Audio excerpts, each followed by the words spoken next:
हमारे चैनल में आपका स्वागत है। आज हम भारत के भौगोलिक विस्तार के बारे में जानेंगे। तो इस सत्र में हम भारत के कुछ मुख्य भौगोलिक आंकड़ों पर एक तेज नज़र डालेंगे।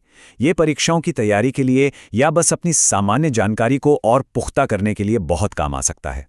ठीक है, तो चलिए शुरू करते हैं। सबसे पहला सवाल, दुनिया के नक्शे पर भारत आखिर है कहाँ? तो देखिए, सबसे पहली और सबसे बुनियादी बात जो याद रखनी है वो ये कि भारत पूरी तरह से उत्तरी गोलार्ध में है। मतलब भूमध्य रेखा के उत्तर वाला जो हिस्सा है ना, भारत उसी में आता है। अच्छा, अब जब हम ये जान गए हैं कि भारत उत्तरी गोलार्ध में है, तो चलिए थोड़ा जूम इन करते हैं और इसके चारों कोनों को देखते हैं। मतलब कि भारत का विस्तार कहाँ से कहाँ तक है। तो यहाँ हम भारत की मुख्य भूमि का विस्तार देख सकते हैं। इसका अक्षांशीय विस्तार मतलब दक्षिण से उत्तर की दूरी 8 डिग्री 4 मिनट उत्तर से शुरू होकर 37 डिग्री 6 मिनट उत्तर तक है, और देशांतरीय विस्तार यानी पश्चिम से पूर्व 68 डिग्री 7 मिनट पूर्व से लेकर 97 डिग्री 25 मिनट पूर्व तक फैला है। जानते हैं, ये इतना बड़ा विस्तार ही तो भारत की जलवायु में इतनी विविधता का एक मुख्य कारण है। और हाँ, यहाँ एक बहुत ज़रूरी बात है जो अक्सर कंफ्यूज करती है। देखिए, कन्याकुमारी भारत की मुख्य भूमि का सबसे दक्षिणी सिरा है, लेकिन पूरे भारतीय संघ का सबसे दक्षिणी बिंदु इंदिरा पॉइंट था। जी हाँ, था, क्योंकि जैसा कि यहाँ बताया गया है, ये 2004 की भयंकर सुनामी के दौरान दुर्भाग्य से समुद्र में समा गया। चलिए अब आगे बढ़ते हैं। अब बात करते हैं एक बहुत ही खास काल्पनिक रेखा की जो भारत को लगभग बीचों बीच से काटती है। ये रेखा है 23 डिग्री 30 मिनट उत्तरी अक्षांश पर। जी हाँ, हम सब इसे कर्क रेखा या ट्रॉपिक ऑफ कैंसर के नाम से जानते हैं। तो ये रेखा इतनी ज़रूरी क्यों है? भाई इसलिए क्योंकि ये भारत के लगभग बीच से गुजरती है और देश को दो प्रमुख जलवायु क्षेत्रों में बांट देती है। एक दक्षिणी उष्णकटिबंधीय और दूसरा उत्तरी उपोष्णकटिबंधीय। चलिए, अब बारी है कुछ फटाफट आंकड़ों की। भारत के विशाल आकार को समझने के लिए इन नंबर्स पर एक तेज नजर डालते हैं।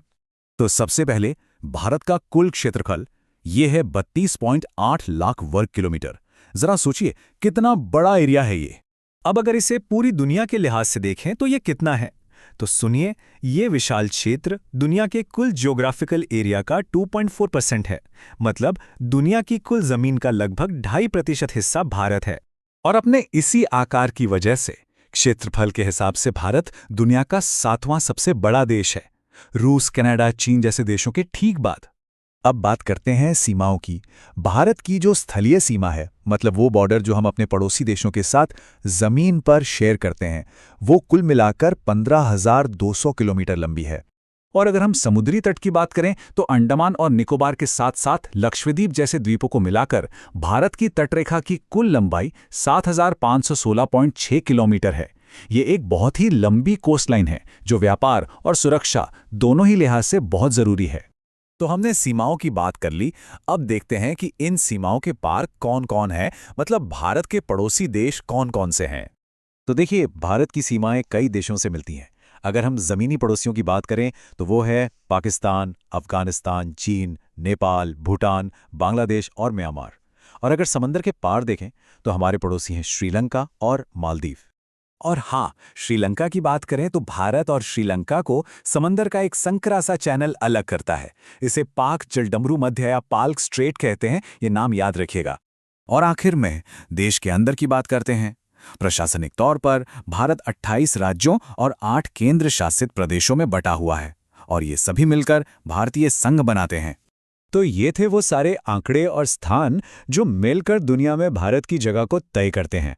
और ये सब हमें एक बहुत ही दिलचस्प सवाल पर लाकर छोड़ता है कि पूर्व और पश्चिम एशिया के बीच भारत के जो सेंट्रल लोकेशन है वो इसके ग्लोबल और स्ट्रेटेजिक महत्व को कैसे प्रभावित करती है। ये सोचने वाली बात है ना? धन्यवाद। कृपया हमारे चैनल को लाइक, शेयर और सब्सक्राइब करें।